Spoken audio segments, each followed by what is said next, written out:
Hey everybody, I am back today with my second project for Cut to You.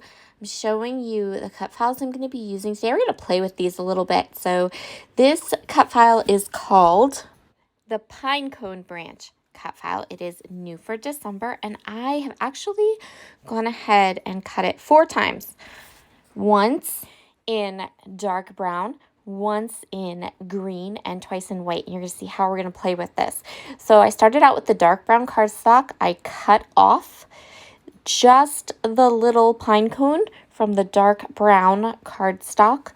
And I'm going to use some Nuvo Dux adhesive and I'm going to glue it onto the green cut file. That is the green cardstock right there. So I'm just going to line it up and pop it right onto the green cut file.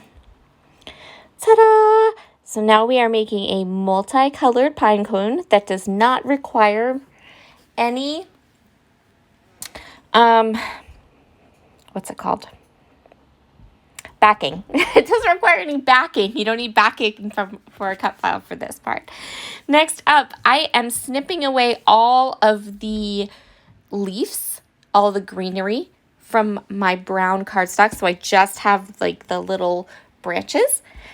And that's the brown one. So brown cardstock, you're going to cut that one apart and then you're going to use the different areas to cover over the green. Point, we have a lovely chocolate, brown, and green pine cone. So we have color. Now let's add a little bit of depth.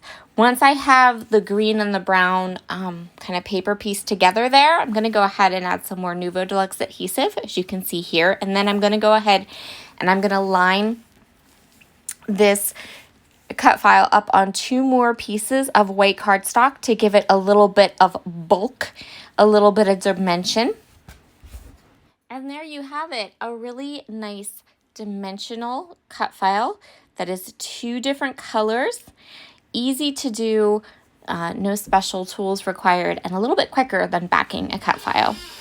Next up, I'm going to go through these papers from 49th and Market. These are the vintage artistry papers that I purchased when I went to my Crap Around the Clock retreat the beginning of December. I am going to use them on my page today, so I'm going to flip through all these papers and choose a background, primarily a background that's going to match and go with my photo and my picture. Man, I'm telling you what, this is like the 2nd or 3rd voiceover I've done today, and for whatever reason, I just cannot I can't speak today.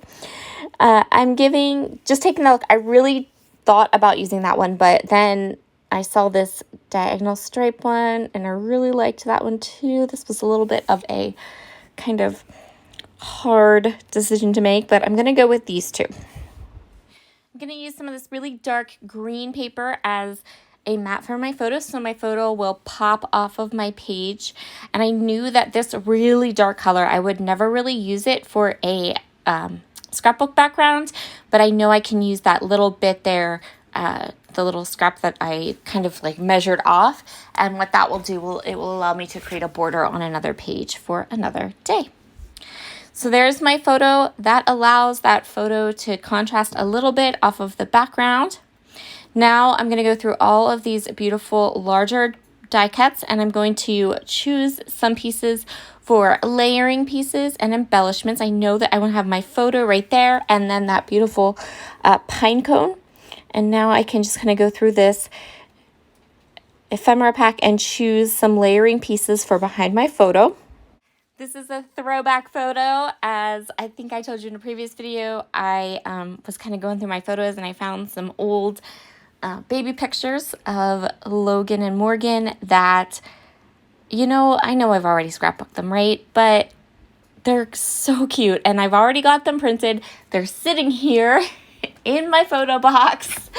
And so I have just been enjoying taking some time, taking a stroll down memory lane and kind of scrapbooking some of these photos using my current style and some current products. And I'm okay with it. I'm never worried about scrapbooking old photos because I just feel like it's fine. that's my thought on the matter. I'm not going to worry about it. I kind of have an album that I kind of have dedicated to these types of photos, and I've re-scrapbooked other ones before, and I am okay with it. So I'm just going to grab some layering pieces. I love the way these tags look. I love the way that greenery looks. I'm going to keep this page pretty simple because I have all these gorgeous products, and I have that beautiful, gorgeous cut file. And this is a just for fun page. Now that I have all of my elements picked out, I am going to go ahead and ink everything up using my Distress Oxide Vintage Photo Ink, and then I'll go ahead and start using my tape runner and getting all of these bits and pieces together on my page. I'm making sure to nestle that pine cone up in the corner, and I love how well this pine cone matches. It kind of accents my embellishment cluster with some more dimension, something a little bit different. And it also is just a really great element. I really, really like this pine cone, and I like it as part of this page. Our cut files don't always have to be backed. They don't always have to be like the center of attention. You can use them as an accent piece, as a way to just add a little something special or a little something extra to your scrapbook layout, the way that I have done here. And I always try to look for ways to share with you ways you can use a cut file without backing it. I know that is like the general way that a lot of people use them, but I also know that we have a lot of girls, a lot of scrapbookers, especially among my subscribers, that say, I don't have time to back a cut file. I get it. I get that you don't have time to back a cut file. So this will allow you to have a cut file on your page, something you really like, something that's really cute. You can still add a ton of photos with a cut file like this on your page. You can make it colorful and unique without having to back it.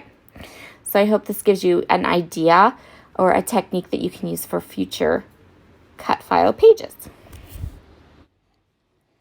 So I'm going to grab these Simple Story letters. These were part of those letter stickers that were part of my cherry box, but the rest of the product here is 49th and Market Vintage Artistry, in case you're interested. And I'm going to go ahead and write my title out, which is going to be Little Ones 2007. So these, Logan would be about a year old, and he's with my nephew, who I'm sure you've seen me scrapbook before. And so this was what Logan looked like in 2007 when he was just a wee baby. And there we go, all finished and ready for a scrapbook album. Oh wait, not quite yet. Why do I do that to myself? I always think I'm finished, and then I remember that I didn't add, I always forget that when I'm making a scrapbook, I have to add that little detail at the end, right? So I know that I have to do it, I'm gonna do it, but when I voice over my video, I get to this point and then I don't remember that I added a little detail. Ugh. In this case, my little sprinkle or small detail is going to be some Nuvo drops. This is the almond cream color, and it kind of looks like a dark beigey pearl color. Really pretty, really subtle. This whole page is very subtle. It lends itself more towards like the elegant side. And so I'm just going to add those Nuvo drops, and then my layout will be finished. And here are all of the close-ups. Thank you so much for joining me today. I hope that you have a wonderful Sunday. I think this goes up on a Sunday. And I will talk to you all again. Maybe it goes up on a Friday or Saturday. I'll talk to you again soon. Bye.